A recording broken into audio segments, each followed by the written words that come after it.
Welcome to the Matchfit Conditioning Podcast. Transforming over 100,000 footballers worldwide.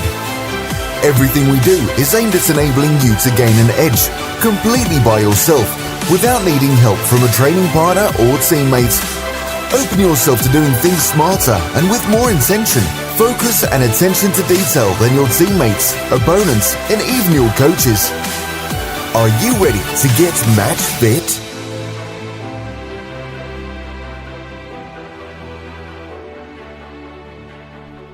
Hi guys, today's question is how can protein powder help a footballer and when should it be taken and what is the best type and source? And so what I say in regards to protein powder, I regard it as a functional food, so not necessarily a supplement, but a food that's been processed and is in a form in which it is there for functionality and convenience.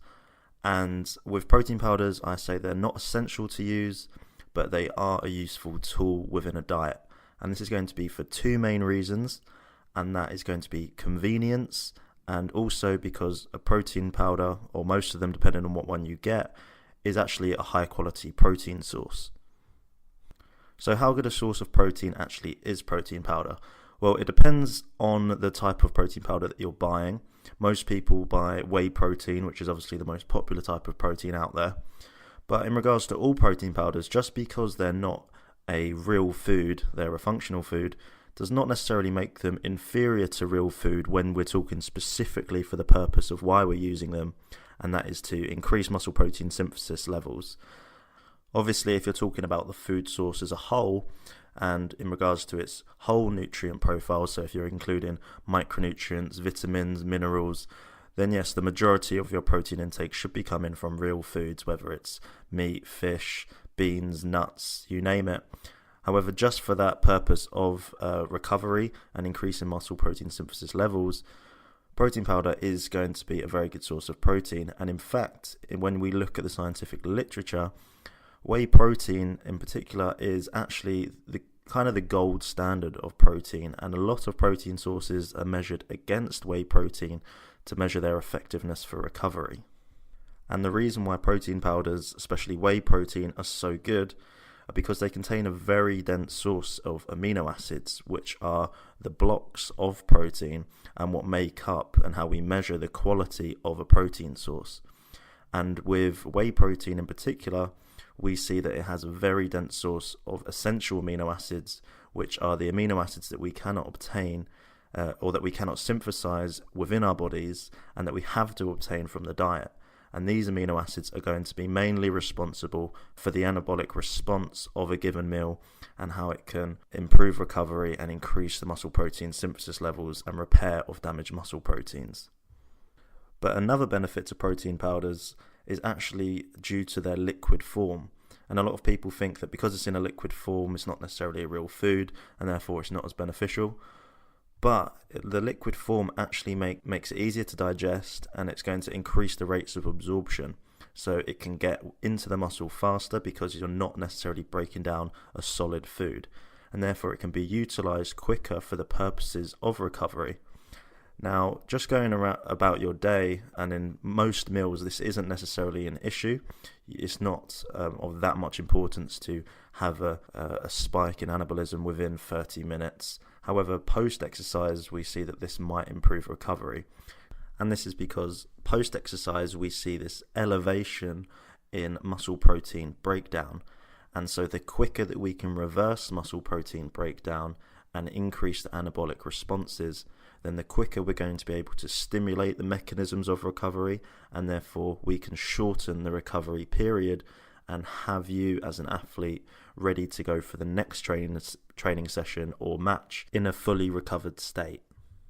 And then the next benefit of protein supplements, and really the reason why I'd advise protein supplements for the majority of people, I'd say this is the main reason, it's just because they're so convenient.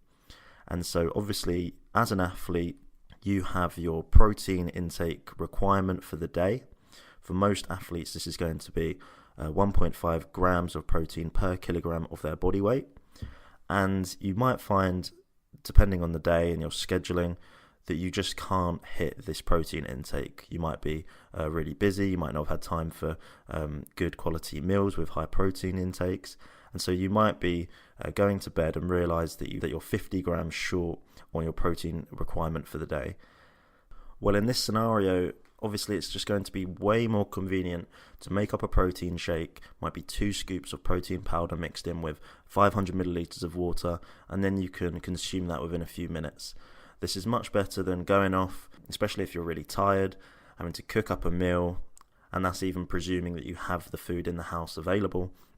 So in a scenario like this, you can see how just a convenient, quick and easy meal such as a protein shake is going to be beneficial. And there's obviously other examples as well, such as if you're going out for the day and you haven't prepared any food or packed any food and you don't want to be relying on fast foods when you're out.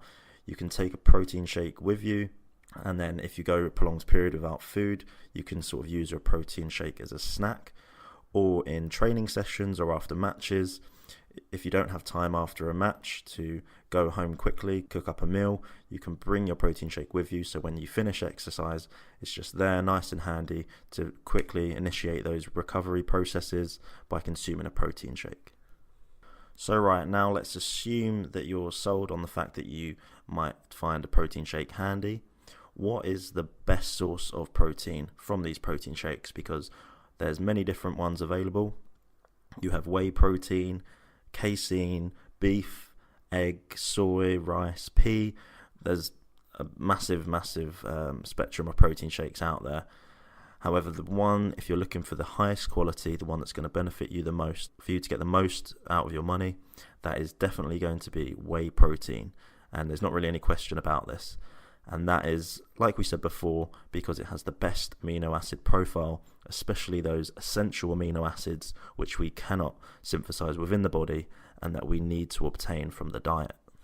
And there have actually been many studies conducted that compare, say, whey protein against casein protein or whey against soy, and the one that always comes out on top in these comparison studies is whey protein.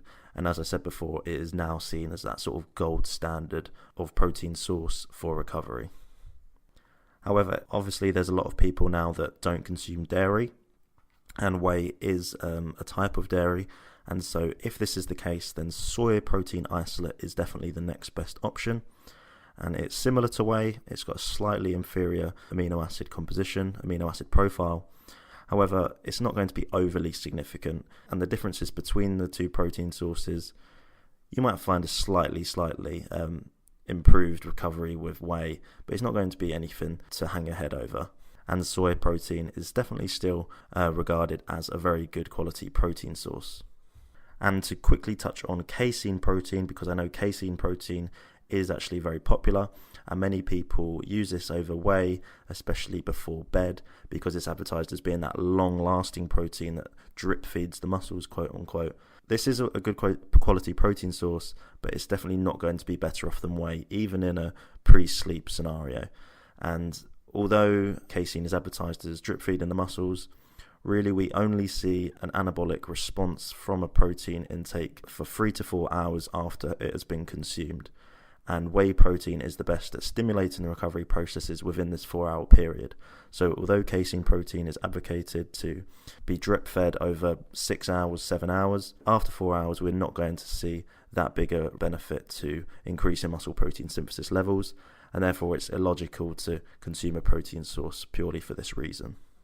So now let's assume that you have bought your protein shake, your whey or your soy protein shake, and now you're wondering when is the best time to take it.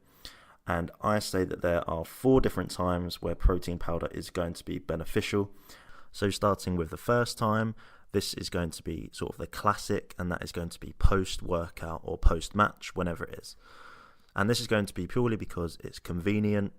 You can take it with you, it's going to be quick to consume post-workout, and as we touched on earlier, it's going to counteract any increases in muscle protein breakdown that we experience from a training session or a match, and it's going to quickly stimulate the anabolic processes and that recovery process post-exercise.